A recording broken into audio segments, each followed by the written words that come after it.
Assalamualaikum warahmatullahi wabarakatuh. Alhamdulillahirrabbilalamin. Salam santun, sehat selalu.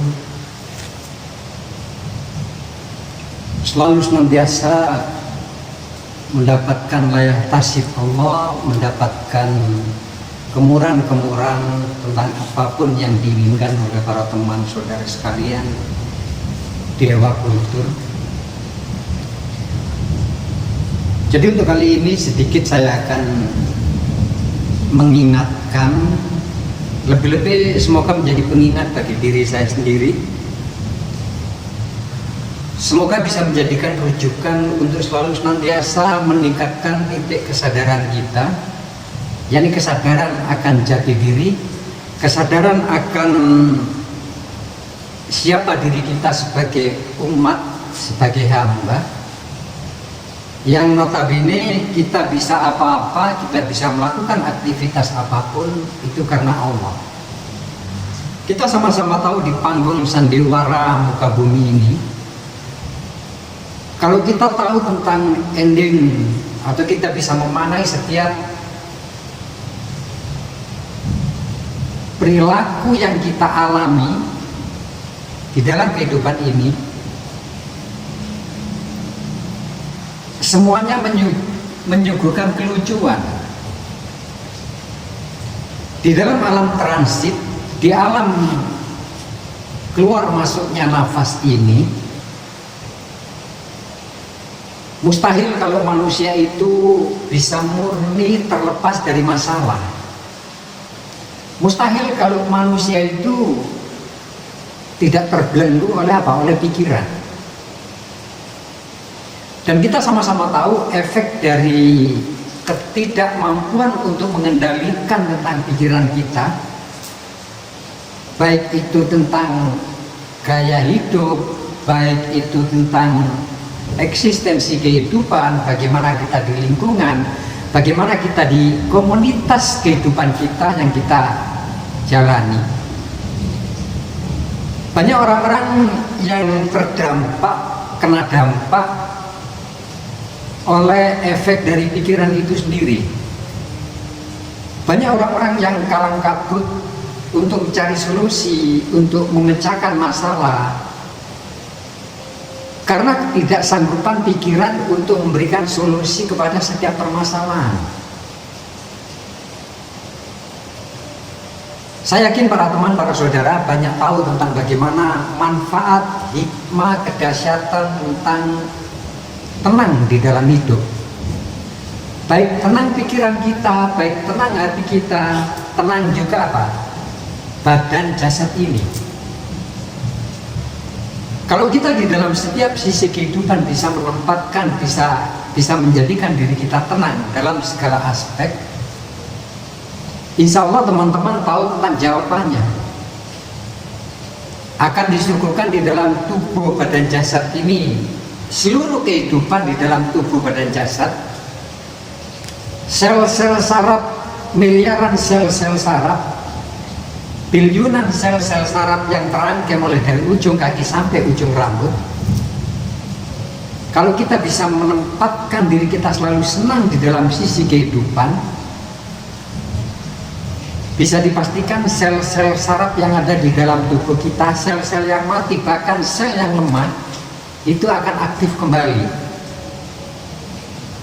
Artinya, kalau sudah kita sampai di dalam posisi demikian, otomatis kita akan selalu senantiasa sehat dan kita akan jauh dari penyakit. Saya yakin teman-teman tahu akan semua yang saya sampaikan ini. Tetapi alangkah indah, saya sering menyampaikan hidup banyak sekali. Sebagai barometer, kalau ada orang lain yang selalu tenang di dalam kehidupannya, orang lain selalu bisa menikmati tentang kehidupan ini, selalu berbahagia di dalam hidup ini, tanpa melihat ukuran barometer tentang duniawi, bisa dipastikan kita bisa menikmati di dalam kehidupan ini. Kita nggak usah melihat keluar sana, lihatlah tentang masa lalu yang pernah kita alami. Kita pernah mengalami kesedihan yang sangat sedih, kita pernah mengalami kesusahan yang sangat susah. Kita mungkin pernah mengalami pailit, kita pernah mungkin mengalami dikucilkan, kita mungkin pernah mengalami dikecewakan oleh banyak orang. Alangkah indah kalau semua itu dijadikan acuan untuk sampai di dalam apa? Untuk sampai di dalam kekuatan diri.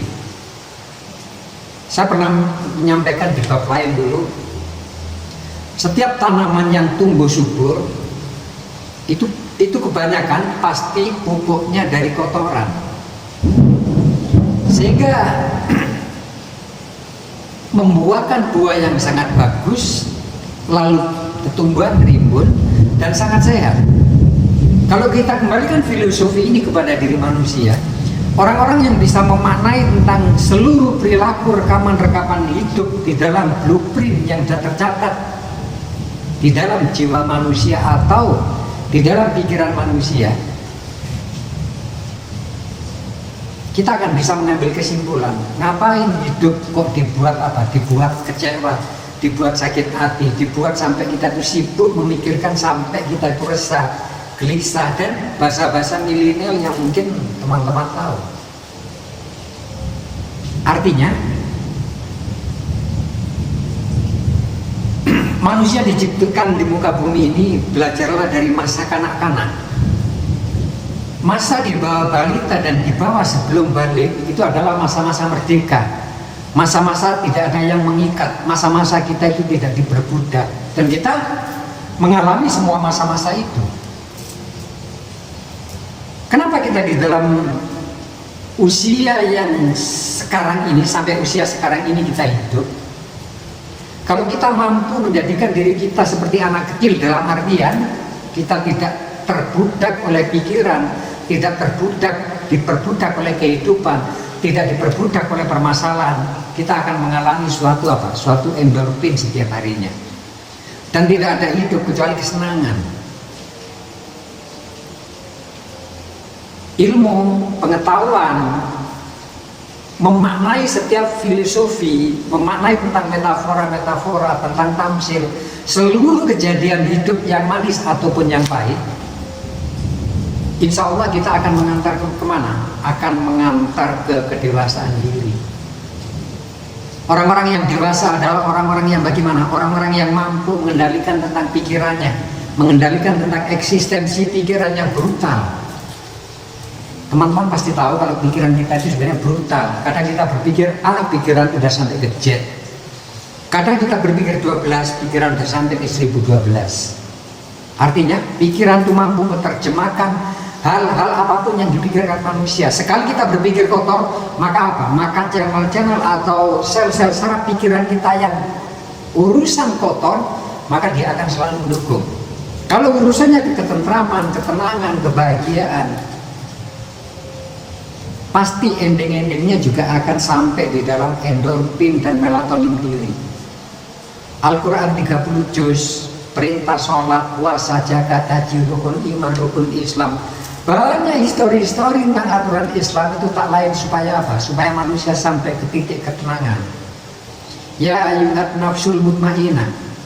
Kalau manusia sampai di dalam mutmainah, dalam ketenangan, semuanya akan enak. Kembali lagi,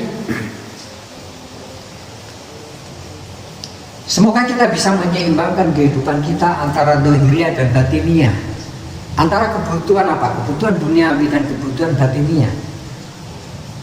Suatu saat kita akan pulang ke rumah abadi kita.